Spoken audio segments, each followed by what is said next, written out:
I walked down to my dock, rod in hand, and there they were, armed security guards putting up a private premium access only fence, right on my own shoreline.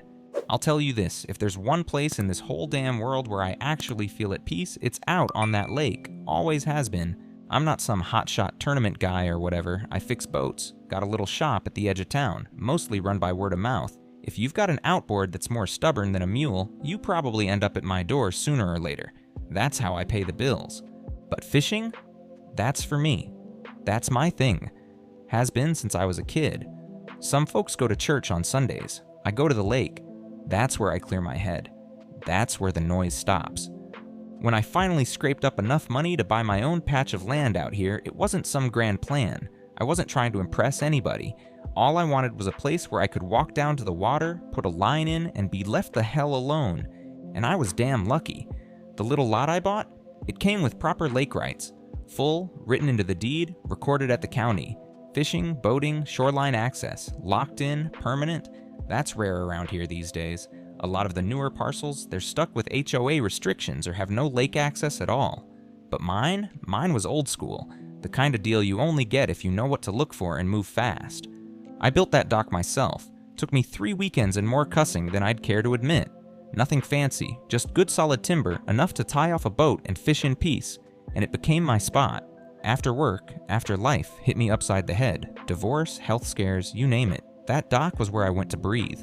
And for a long time, nobody gave me trouble about it. The lake was open. The folks who'd lived around here forever understood that. We all had our corners and we respected them. Then came the developers. New money, new homes, new rules. They built out this big fancy subdivision on the north end, Lakeview Estates.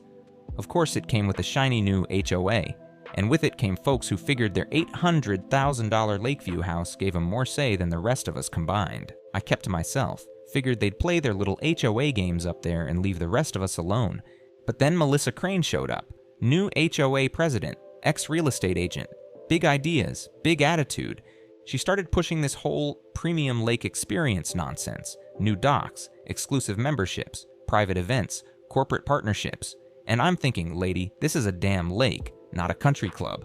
I should have seen it coming, but at the time, I still thought some things were untouchable. The water, my dock, my right to fish where I damn well pleased. That was the one part of my life that no one had managed to screw with. And I was about to find out just how wrong I was. So here's where the real trouble started. One afternoon, I think it was a Wednesday, not that it matters much, I stopped by the bait shop on my way home from work. Got to chatting with Eddie, the guy who runs the place. We've known each other for years. He says to me, "Hey, you hear about that new HOA thing they're pushing?"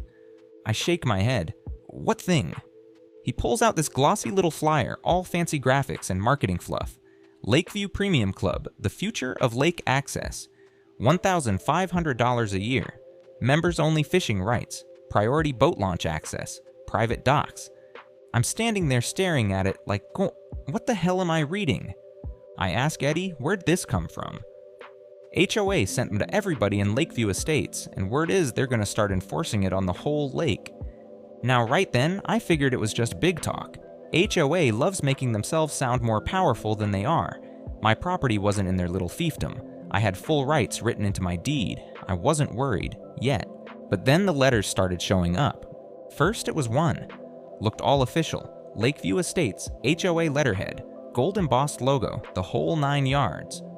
Dear Mr. Granger, we are writing to inform you of upcoming changes to lake access policies designed to preserve the quality and experience of our community's most valued resource.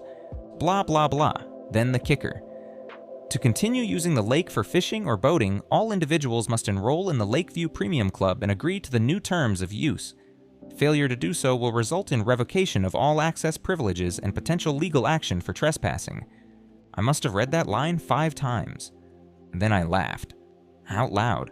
In my kitchen. I grabbed the phone and called the number at the bottom of the letter. Left a message, nice and polite. Hey, this is Eli Granger. You might want to double check your records. My property ain't part of your HOA and my lake rights aren't up for negotiation. Figured that'd be the end of it.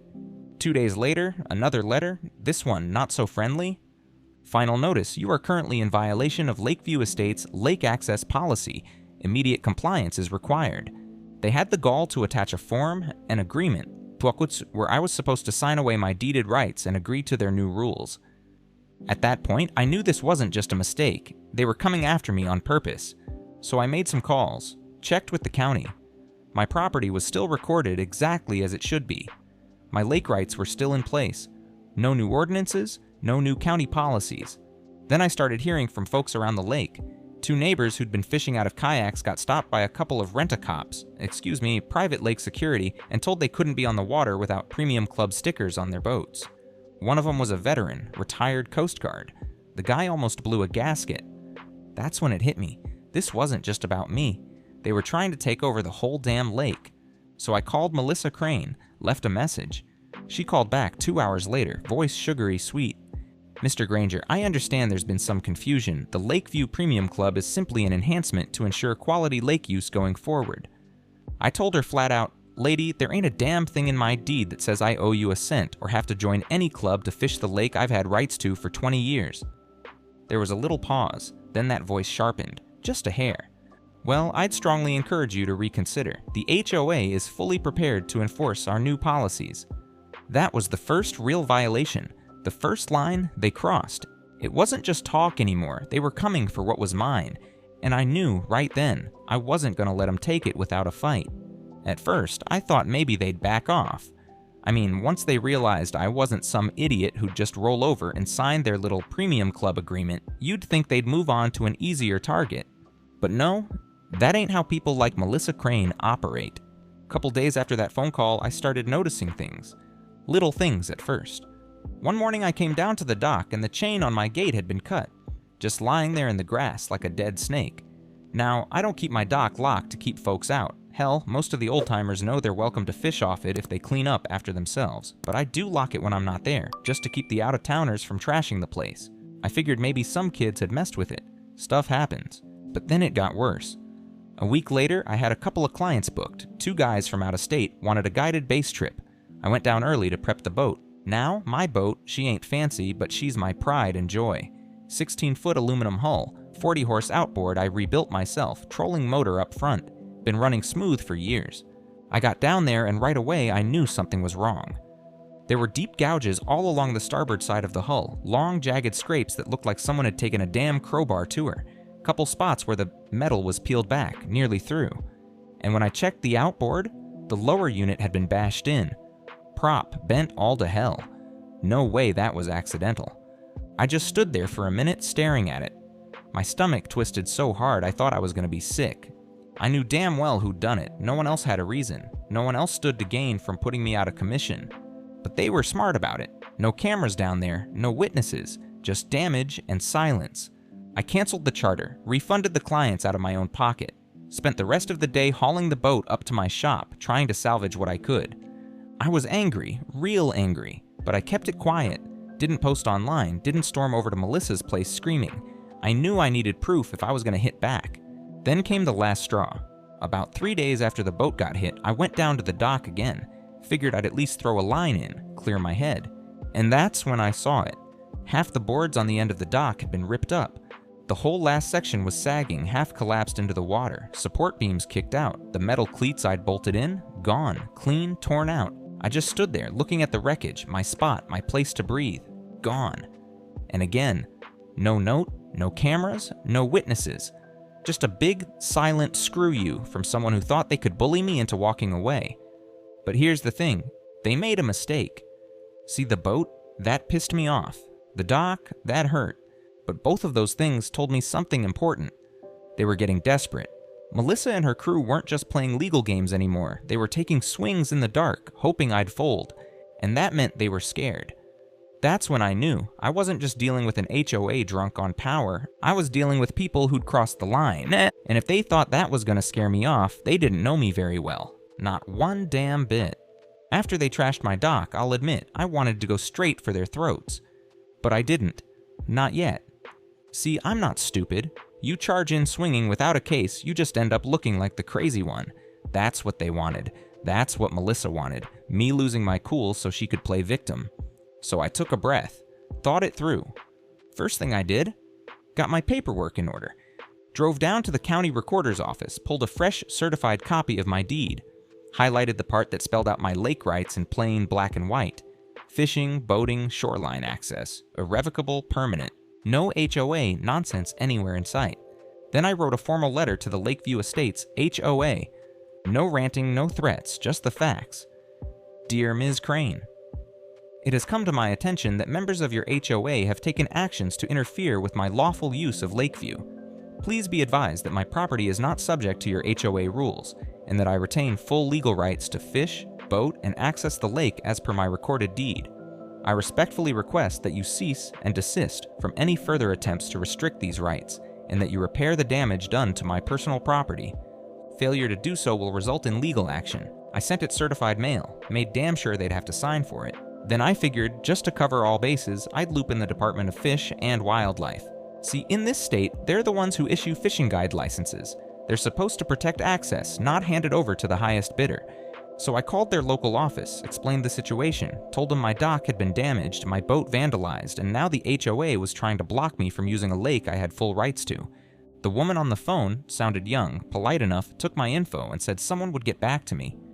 3 days later, I got an official letter in the mail, Department of Fish and Wildlife. I opened it up, started reading, and my stomach damn near flipped. Due to recent complaints regarding unauthorized commercial fishing activity on Lakeview, your fishing guide license is hereby suspended pending review. I just sat there staring at the paper. Suspended. No hearing, no phone call, just suspended. And guess where the complaints came from? Right there in the letter, in fine print, reports filed by Lakeview Estates HOA. Now I was boiling. I called the department again, asked to speak to whoever made that decision. Got transferred 3 times, finally ended up with some middle manager named Harris. Sounded like he'd been coached by a lawyer. I said, "Look, you people know damn well I've been guiding on that lake for years with a legal license and deeded rights. You can't just yank my license based on an HOA's lies." He says, "Mr. Granger, we have to take all public complaints seriously, and we've received multiple reports alleging that your activities violate local lake usage policies." I said, "What damn policies? My property isn't subject to their HOA. My rights are on file at the county. You should be protecting access, not helping these clowns privatize a public lake." He gave me the same canned line. "Pending review. There is an appeal process if you'd like to pursue it." Yeah, an appeal process that could take months. Meanwhile, my ability to run my guide business was shut down overnight. That's when I knew something bigger was going on. Melissa wasn't just bluffing anymore. She'd leaned on Fish and Wildlife, somehow convinced them to play ball. And let me tell you, seeing a state agency take her side, that hit harder than the busted dock and the wrecked boat combined. I tried to be civil, tried to go through the proper channels, but when the deck's stacked against you like that, well, sometimes you gotta flip the damn table. And that's exactly what I was about to do. After that call with Fish and Wildlife, I'll be honest, I was damn near ready to throw in the towel. I mean, hell, what was I supposed to do? My boat was wrecked, my dock was half torn out, my license was suspended, and the people who were supposed to protect public access were carrying water for the damn HOA. For a couple days, I barely slept, couldn't eat, just kept thinking it over, again and again. That lake wasn't just water to me, it was my life, my place, my sanity. And now they were stripping it away like I didn't exist. But sometimes the right break comes from where you least expect it. Couple mornings later, I'm sitting in the shop, staring at a pile of busted boat parts, feeling about as low as I've felt in a long time. And in walks Pete. Now Pete's a good buddy of mine, runs a little land survey outfit on the side. We've fished together plenty over the years, knows the lake about as well as I do. He says, "Heard you've been having some trouble with Lakeview's new queen." I nod. "You could say that." We talk for a while. I tell him about the dock, the boat, the license, the whole mess. Pete leans back, scratches his chin. "You ever pull the original lake plat maps?" I blink. "What?" He grins. "Look, everybody's so wrapped up in new deeds and HOA paperwork, they forget about the old stuff. The original plat maps for the lake and surrounding parcels, those show the real ownership lines. I got a copy at the office if you want to take a look." Well, hell yes, I wanted to take a look. An hour later, we're sitting in his office surrounded by dusty old maps and records. And that's when I saw it. Plain as day. The original shoreline plat showed something I'd never noticed before. A reserved easement, recorded and filed with the county, granting access and usage rights not just to the property owners around the lake, but specifically to 4 parcels that predated the HOA entirely. One of those parcels? Mine. But here's the kicker. That easement didn't just grant me the right to use the shoreline, it granted me perpetual, irrevocable access to the navigable waters of Lakeview for fishing and boating purposes, in exchange for a one-time fee paid by the original landowner back in the 1950s. Paid in full, recorded, never revoked, and there it was, in black and white. Pete whistled low. Jesus, Eli, they can't touch this. No HOA, no club fees, nothing. You've got a recorded legal right they can't override, not without taking the whole thing to court and trying to unwind a 50-year-old easement. And just when I thought it couldn't get better, Pete pulls out another file. Here's the part Melissa really doesn't want you to know. The HOA never formally acquired the full shoreline rights they think they control. They bought about 60%. The rest, including the section right off your dock, is still held under the original public access plat with ownership easements like yours in place. I stared at that map, heart pounding. All that noise about the premium lake experience, all that pressure, it was built on a lie. They didn't own the whole shoreline. They didn't have the legal right to restrict access, and my easement gave me an ironclad legal foothold they couldn't shake. Melissa must have known. Hell, someone in her camp had to have seen this, but they'd counted on me not knowing. Not looking, not fighting. They figured they could bully me out of my rights. And for a minute, they almost had. But now I had the kind of ammunition they couldn't ignore. And I was about to go to war. Now, knowing I had that easement in my hands, that changed everything. But just knowing wasn't enough. Melissa had already shown she'd played dirty. The boat, the dock, the license suspension, that wasn't gonna stop unless I hit back hard. And smart. So I started putting a plan together. First thing I did, I made copies of everything. Multiple sets, the easement, the plat maps, the old payment record. Pete helped me pull certified copies from the county so there'd be no question about the authenticity. I wanted those documents bulletproof. Next, I called a lawyer. Now, I'm not exactly rolling in spare cash, but I figured this was worth it. And if Melissa wanted to fight dirty, I was gonna bring in someone who knew how to scrub the dirt off and shove it right back in her face. I found a guy named Martin Calloway, small firm, but damn sharp, specializes in property and water rights cases. I'd heard good things from a few folks who'd tangled with developers before. Walked into his office, dropped the stack of documents on his desk, and said, "Martin, I need to bury an HOA president and get my fishing rights back." He laughed, then he started reading, and by the time he got to the easement clause, his smile was gone. "Jesus, Eli," he said, "they're way out over their skis here." He explained it to me like this. My easement wasn't just some side note, it was a legally binding property right, senior to anything the HOA had slapped on top of the lake. The only way they could override it was through condemnation or mutual agreement, neither of which had happened. Plus, if they'd tried to represent to the Department of Fish and Wildlife that they had exclusive control of the lake, when they legally didn't, that was misrepresentation, possibly even fraud. Martin got real serious then. "We're gonna hit this two ways," he said.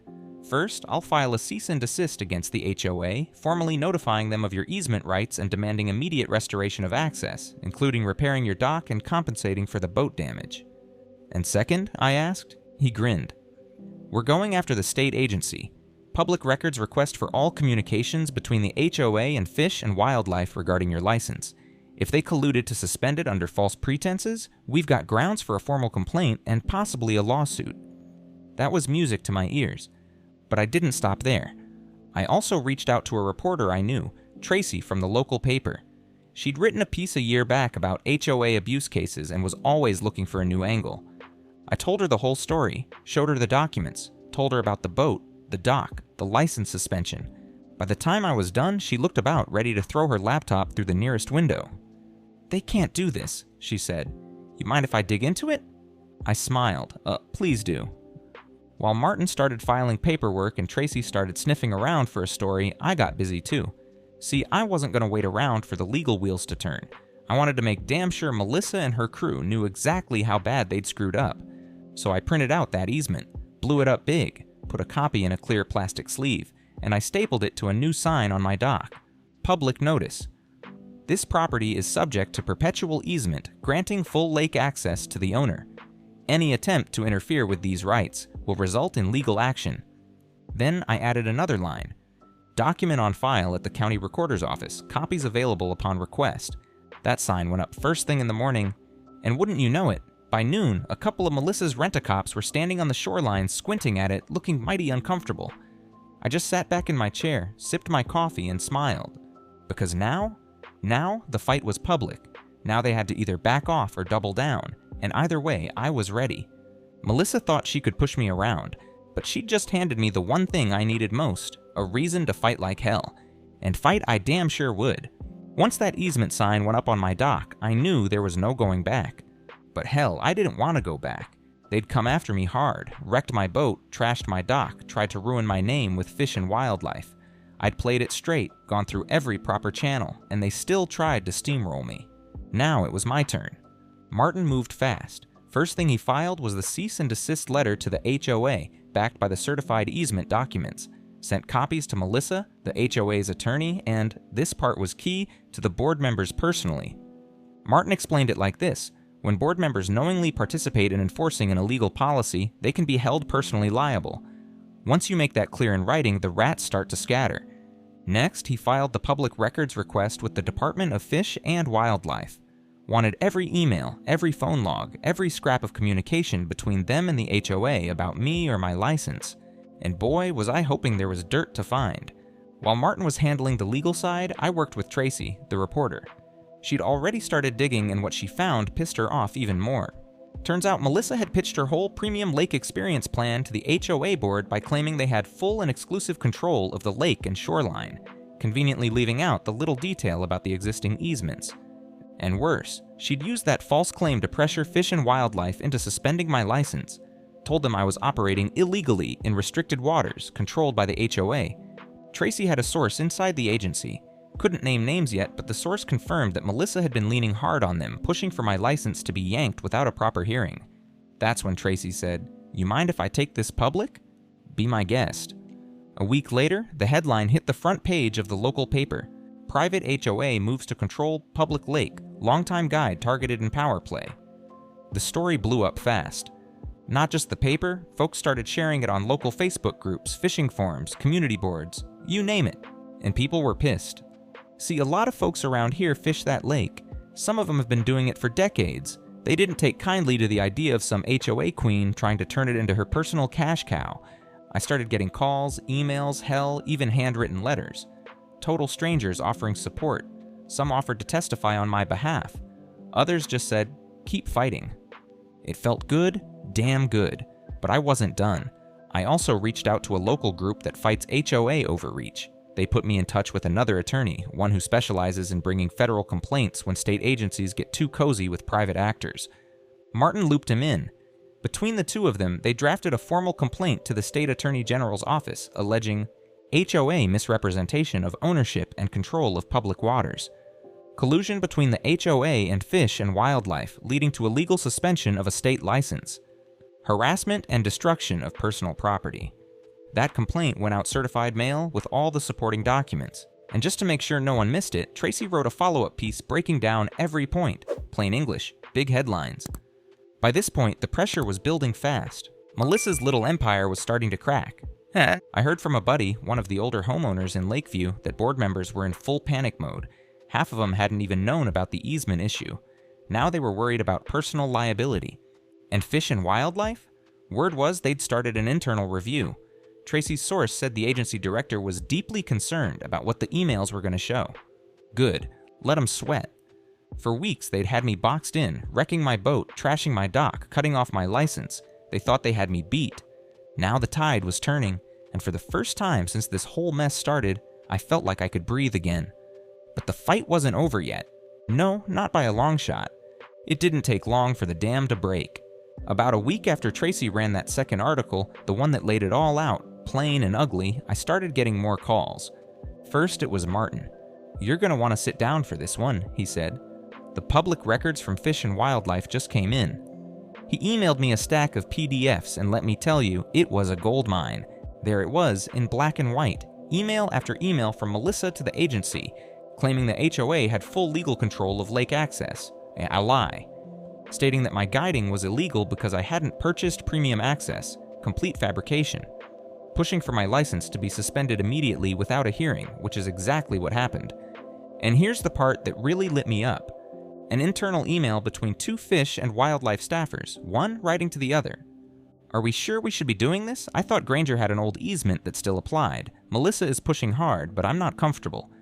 No reply in that thread. Next thing, my license got suspended anyway. They knew, and they did it anyway. Martin was thrilled. This is exactly what we needed. Fish and Wildlife's gonna have a hell of a time explaining this. Next day, we forwarded everything to the state attorney general's office, adding it to our formal complaint. And then Tracy struck again. Front page, big bold headline, State agency caught in HOA collusion. Granger case sparks attorney general review. That story went statewide. Now I had TV stations calling me, local news, regional outlets, even a couple national ones sniffing around for a segment on HOA, abuse and public access. Meanwhile, inside Lakeview Estates, Melissa was circling the drain. Board members were bailing left and right. One of them, a guy named Carl, even called me up, said, "Eli, I didn't know about half of this." I never saw those emails. If I'd known, I never would have backed her. I told him, "Well, Carl, now you know." Then came the hammer. The state attorney general's office announced a formal investigation, not just into Fish and Wildlife, but into the HOA itself. Misrepresentation of property rights, attempted restriction of public access, destruction of private property, collusion with state officials. That's when the real fun started. Melissa went dark, stopped showing up to HOA meetings. Word got around she'd lawyered up hard. Her name started disappearing from the HOA newsletters. Her pet project, the Premium Lake Experience, vanished from the website overnight. But it was too late. The damage was done, and the whole damn community knew it. Folks who'd been scared to speak up before, now they were flooding public comment sections, writing letters to the AG's office, demanding accountability. I even got a letter from the Fish and Wildlife director, signed formal apology for the inappropriate suspension of my license. Full reinstatement, effective immediately, about damn time. And then, sweetest part of all, county inspectors showed up at Lakeview Estates to review their shoreline improvements and dock installations. Turns out, half of it was built without proper permits. They'd been so busy pushing their little private lake fantasy, they'd skipped the boring stuff, like complying with the law. Fines started rolling in. Contractors got slapped. Lakeview Estates' HOA budget took a major hit. And Melissa? I heard, through the grapevine, that she's now facing possible criminal charges. Fraud, misrepresentation, conspiracy. The same woman who tried to shut me down, wreck my boat, steal my damn lake, now looking at a whole different kind of court date. Can't say I'm losing sleep over it.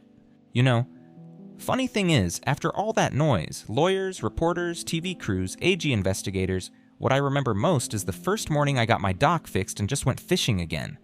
No fanfare, no victory parade, just me, the lake, and a fresh thermos of coffee. Took me a couple weeks to get the dock rebuilt. Martin made damn sure the HOA paid for every cent of it. Materials, labor, everything. And let me tell you, this time I used thicker boards and stainless steel hardware. Let's see him try to mess with it now. The boat? I patched her up myself. Couldn't afford a brand new one, but I damn sure got her floating again.